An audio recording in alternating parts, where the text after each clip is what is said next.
Another problem. Find the z value to the left of the mean so that 98.87% of the area under the distribution curve lies to the right of it. Okay, so we will analyze first the problem. Okay, so the z value lies to the left of the mean, and also the 98.87% of the area under the curve lies to the right of the z. Okay, so the next thing is to sketch our distribution curve. Okay, so this is our distribution curve, and then our mean, and then our z value is located to the left of the mean. Okay, so this is our unknown z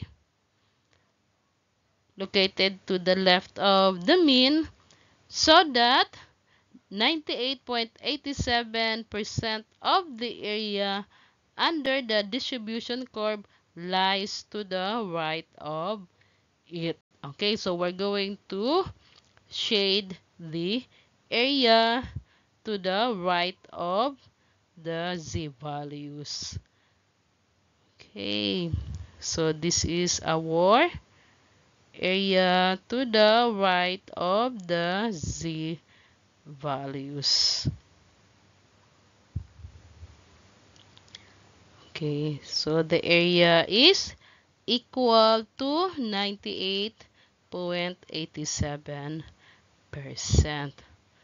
Okay, so since we have the shaded region, which is 98.87%, okay, so we will find the value of our z.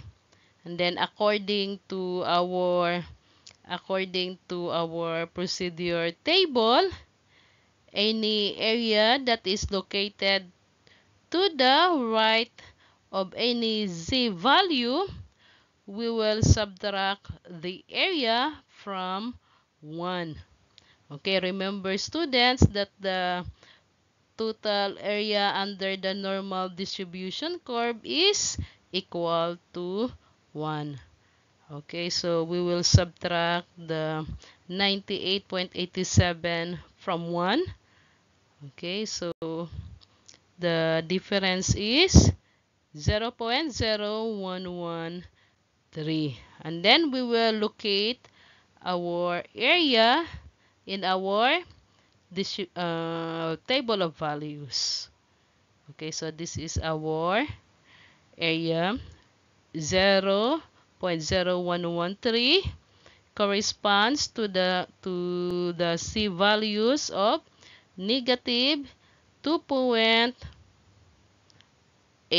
Okay, so our z values is negative 2.28.